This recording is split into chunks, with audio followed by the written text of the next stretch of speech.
Hello and welcome to Preston, birthplace of the temperance movement and the city that gave the UK its very first KFC. But today, Chris, we're going to be serving up something a little crispier than fried chicken. Ooh, what's that, Paul?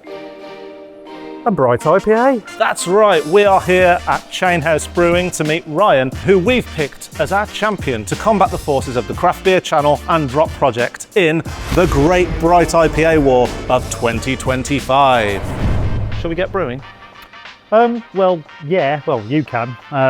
I've also discovered that Preston is home to one of the biggest bus stations in Europe, and as an avid bus spotter, I'm just going to go and check that out. So you crack on, mate, and I'll catch up with you later.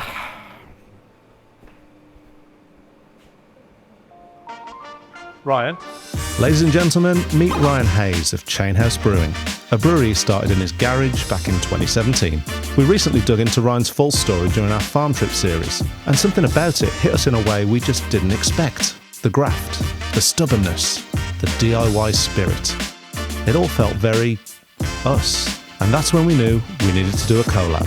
I reckon you should brew a beer with us, because we don't know what we're doing. You do know what you're doing. And this is the story of that beer. Ryan, thanks so much for joining us today. So we've given you the task of making a Bright IPA, which we can take to Love and Beer Festival, and it will hopefully knock the socks off Craft Beer Channels and Drop Projects. So they're teamed up with Drop Project. I mean, first and foremost, do you know anything about either of those? I've done, I'm good mates with Drop Project, so it's, it's great. I've done a few collabs with them, in the past, so I know they've got a nice, big, shiny, expensive kit.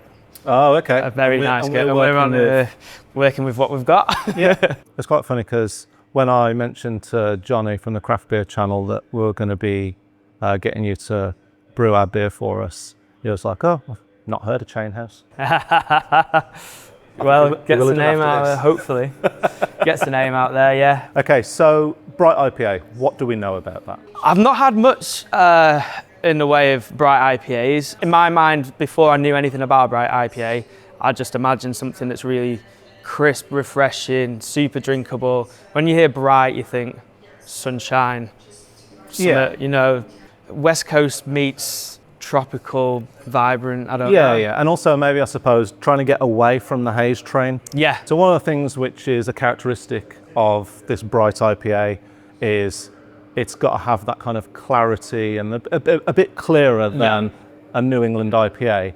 So how are we going to get that in our beer? So I've come up with a recipe which includes extra pale malt as a base, extra pale being super low colour, so it already doesn't have the darker notes that a best ale malt may have, alongside some wheat and dextrin for some head retention, a little bit of body to back up the bitterness we're getting, but no oats in there. No oats, which we use a lot of oats in our hazies. Because oats generally gives, I suppose, a bit of body to it. Like a thicker body and also mouthfeel as well. Yeah, mouthfeel as well. We don't want it to be thick and cloying. I think it'd be weird. Chuggable, yeah, a lot more crushable. I love the word crushable. So in terms of hops then, so we need to be hitting some level of bitterness, akin to a West Coast style beer, but also there needs to be some of that fruitiness from like an East Coast element. And I think in the research I've done, a lot of the fruitier hops for this style of beer, the Bright IPA, tends to come from New World hops. Yep. So what are we thinking for a hop profile on this? So I was thinking, I've got some classics, Chinook, Cascades, gives you that. Some of the C's. Yeah, some of the C's, gives you the classic pininess, resininess you want in a traditional sort of IPA, but with some new school stuff, bit of Simcoe, and like I mentioned, touched on the New Zealand hops are my favourite.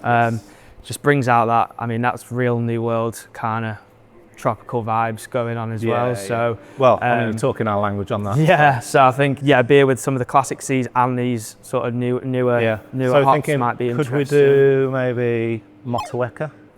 absolutely. Yeah. Now that is my hop. In the cold store, we've got some some hop keef, so liquid hops as well. Okay. Gives it a nice aroma to like real fresh sort of tropical aroma. What are we to it. thinking on that? What? Got a bit of Rakow. Rakow. Nice. Yeah, very interesting. Yeah, that should give it some nice citrusy. Yeah, citrusy, some maybe some backbone of berryness, but I think Nectaron will fit very well with the tropical. Do you reckon? Definitely. Okay.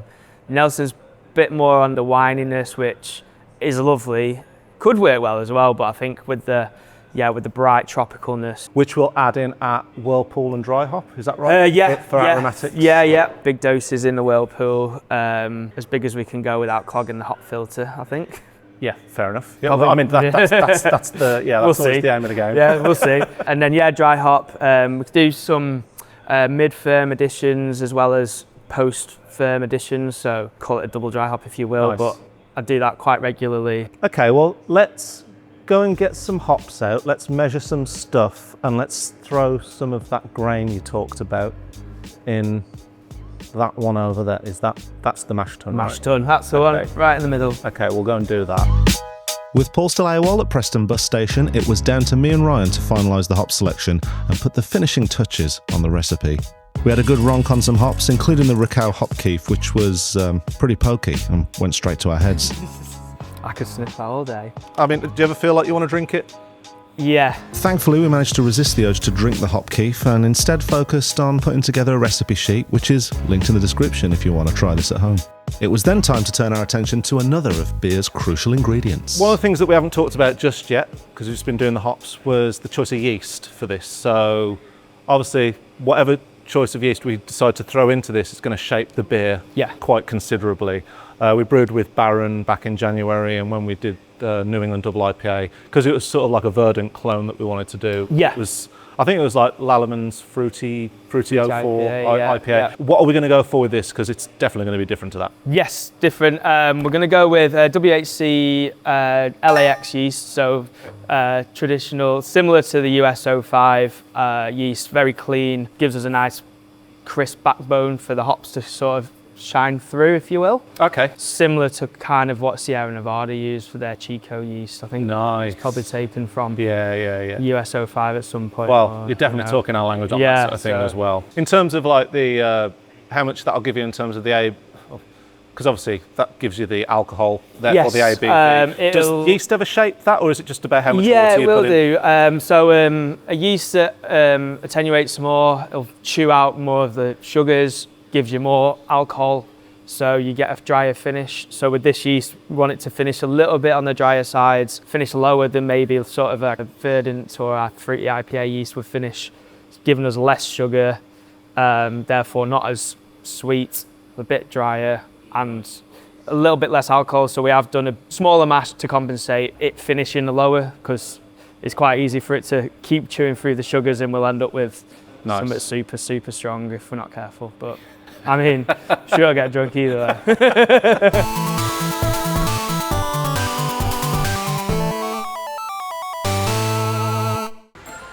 Number 42, personal favourite of mine. Remarkable, really is. Hi guys, Paul here, and I'm in Preston bus station, and I just wanted to take the opportunity to say thank you for watching, especially if you're joining us from the Craft Beer channel. If you like what we're doing, please subscribe, check out our back catalogue, and if you really want to go all in and help us out, why not join our Patreon? The link's in the description. Anyway, I'm just going to get back to the brewery. I'm just going to wait for a bus and hop on. Catch you later.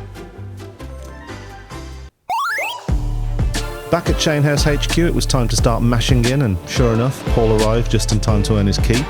So we put on our big boy pants, got on some step ladders, and started pouring in 120 kilos of grain, during which Ryan shared a little secret on his approach to mashing in. Right, that's the grain done. Done, Right. mashed in.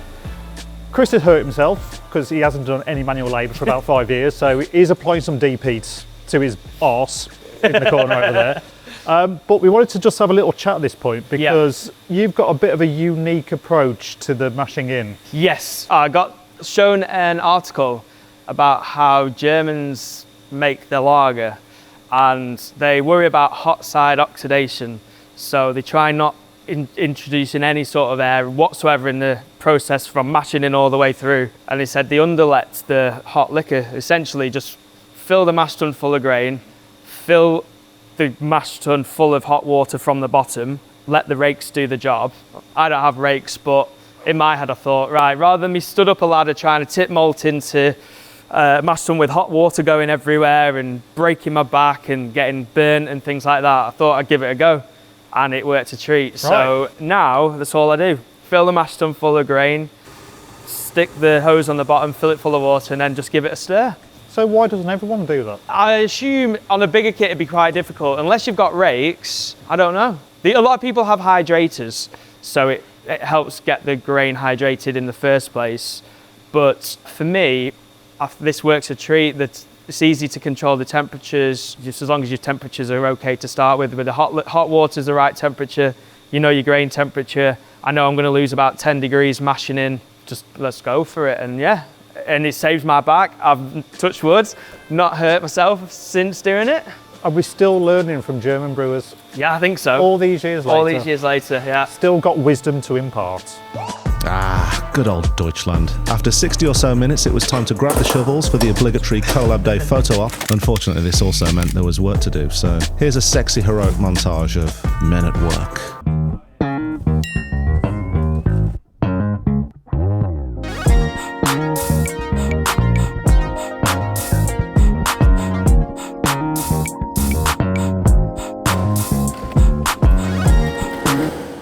In a bit of a break between the brewing processes, so just take us through what you're working on. I started on a 30-litre brew kit and then went straight into this in my garage.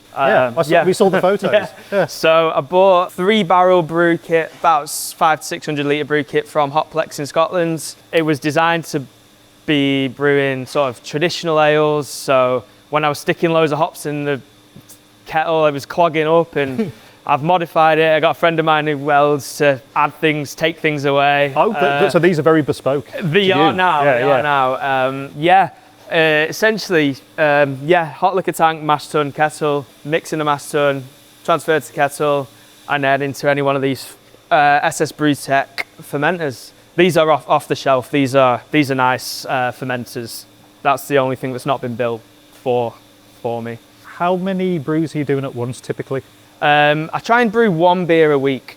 So with the turnover of 4 fermenters, get a new batch every week. Depending on holidays as well, sometimes I'll have to squeeze 2 brews in a week, or if it's a lager, it'll take a bit longer. So I don't have a set schedule. I kind of just wake up on Monday and go, right, I'm going to brew on Tuesday, come up with a recipe. I don't plan that far ahead. Yeah. Except for this, we planned a bit ahead. But what's your distribution then? So I imagine most of your stuff has been sold from your tap room? Yes, about 50% through the tap room. Yeah. I've got 2 or 3 permanent lines in places, Chorley, other little villages, and then the rest of it goes on to cellar and gets as far down as London, further away. Yeah. And gets swiped up. Yeah, so people don't see too much chain house around. There's probably only 6 kegs in the wild. But this is your start. This is your movement into the south now. You're invading the south. Yeah. But hopefully there'll be 2 new customers already, so yeah, man, this is the Preston southern invasion. So with Team Planet Chainhouse realising they had a date with destiny, it was time to press on with the brew day, the process of which we've handily condensed into this short Idiot's Guide to Brewing. Hi, Paul here, assistant brewer at Chainhouse Brewing. Assistant to the brewer. Unlike the craft beer channel, no one would ever accuse us of being experts. So we thought we'd simplify the brewing process with this, our Idiot's Guide to Brewing, with me, the idiot. Right nerds, here comes the science. Now, not many people know this, but beer is mainly water. We can't just use any old water. No, there's some science added to this. Here's the science. Right now we've scienced our water right up, we can add our malt and wheat. In this case, we have pale malt, torrefied wheat, and dextrin malt. Now the malt and wheat have done its thing, it's time to move it over to the kettle where we're going to boil it. In the meantime, the spent wheat and grain will be given away to a local farm or an orphanage. I don't know how it works. Oh, thanks. as a local orphan owner. All right, we're done with the kettle now, so over to the whirlpool where we'll reduce the temperature down to about 80 degrees and add our second batch of hops. And in this case, we're using Cascade and Simcoe Cryo, and this is predominantly for aroma. Right now we've whirlpooled this mother, it's time to ferment. We'll move it over to the fermenter vessels and we're going to pitch in our yeast. This is where the magic happens. Alcohol! Alright, after a week in the fermenter, the yeast has worked its magic. If you want to know how yeast works, Google it. I'm not a science teacher. And we essentially have beer. But what do we need to do to finish this off? Let's put a little hoppy bow on this bad boy. So we're going to go into the dry hopping phase, which is the last real part of the brewing process. And this is where we're going to get our last kick of flavour, aroma, and all that hoppy goodness. For this, we're doing Motueka, Simcoe, Nectaron, and Racal Keef liquid. And that, ladies and gentlemen, is how you make beer. Right, any volunteers to taste it, Chris? This looks really good. Get into it, look at the colour. Yeah. Go on. Good aroma. What's the wrong like, yeah? Good?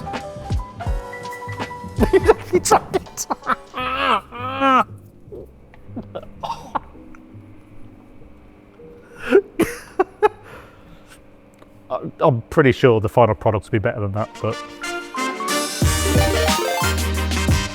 Right, so we are here outside our local tap room, the Hop Vault, where we've just received word that our Bright IPA collab with Chainhouse, Bright Light, Bright Heat, is inside. It is inside, and we're going to try it for the very first time right now.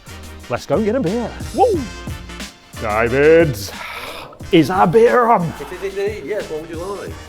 2 pints of it, I think. Are we going pints? Well, the thing is, when we were talking to Ryan about it, he said it needs to be pintable. That's the whole thing about this beer.